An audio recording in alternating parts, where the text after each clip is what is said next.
What's up everybody, we're back with another raid guide and today we're taking a look at Orgozoa on Mythic difficulty. I'll be going over most of the mechanics, how to deal with them and our overall tactic for this fight. So for this encounter you want 3 tanks, 5 healers and 12 DPS. If possible you want a couple of classes that excels on cleaving and multi-dotting, like Outlaw Rogues, Fury Warriors, Fire Mage and Shadow Priests. With that said, let's check out what's new on Mythic. Apart from all the numbers being pumped up, you'll have to deal with some changes to the old mechanics. For example, Zoroatroid adds spawns more frequently, I believe it's like twice as often on Mythic, and it's in both Phase 1 and Phase 2. Arcing Current now hits every player that has the incubation fluid debuff, meaning there's a lot more currents going out and it ramps up fast. So if you don't spread well enough, you're going to have a bad time. And finally, the intermission timer massive incubator has been lowered to 20 seconds instead of 35, and I think that's all for the new Mythic mechanics, so it's pretty much heroic on steroids. Due to the increase in ad spawns, the sheer amount of HP the boss has, and the amount of raid-wide damage going out, you'll have to deal with both Phase 1 and 2 a bit differently. So let's start off with Arcing Current. As I mentioned on Mythic, it hits every player with the fluid debuff, and each player that gets hit can arc it to 3 additional players, etc, etc. So if you mess it up early on, it's going to be a wipe, it hurts a lot. To make this a bit easier to deal with, we had everyone pick a location in the room where they would run most of the times if they got the fluids and Arcing Current is being cast. Of course, this can change during the encounter, but it helps to have a rough estimate of where everyone is going.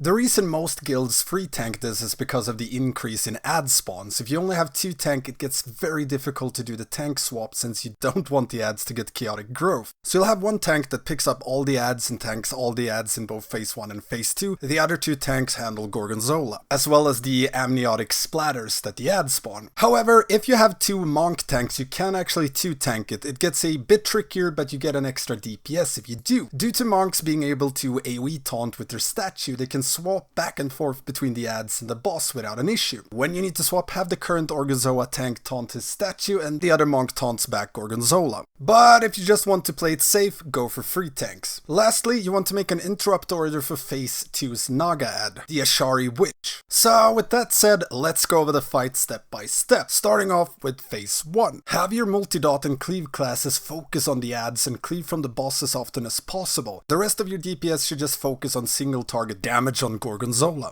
Tank the boss where it floats at the start of the encounter, just pull it back a few steps to get some space between Gorgonzola and the wall. It makes both dribbling Ichor and Arcing Current a bit easier to deal with. The ad tank should tank the ads as close to the boss as possible without buffing the ads with chaotic growth. The ads like to move a lot, a tiny backpedal and they just run or float, so keep that in mind. The rest of the raid, melee, range and healers stack behind the boss to make healing easier. This is especially important during the later stages of Phase 1, when almost everyone in the raid has the fluid debuff. Make sure to spread if you have fluids and Arcing Current is cast, then move back into the raid and stack for them heals. And you want to kill the ads a few seconds before the next set of ads spawn. They do raid-wide AoE damage and that coupled with fluids hurts a lot, so you don't want 2 sets of ads up at the same time. Make sure that you cleave them down fairly equal, it makes soaking easier. When you get to ad wave number 4 and 5, you want to kill them slightly faster than the previous ones, so it lines up better for the soak tank.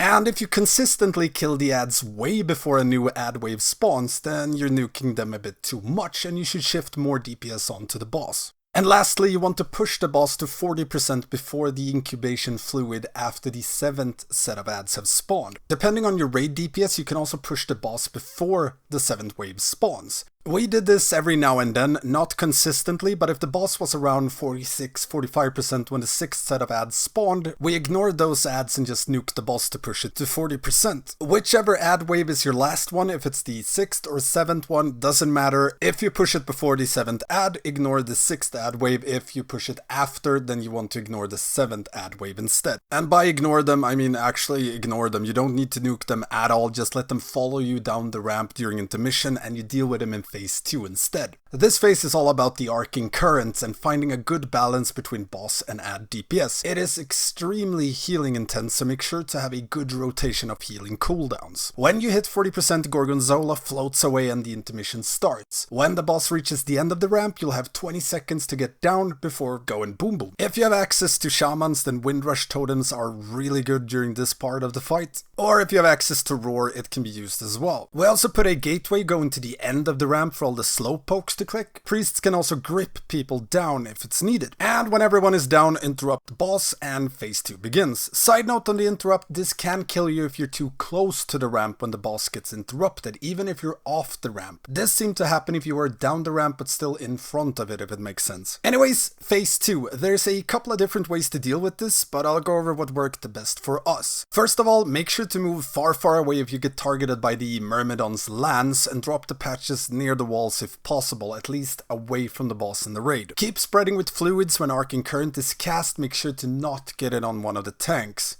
We tanked Gorgonzola near the ramp in phase 2. This was just to make picking up the adds a bit easier when they spawn.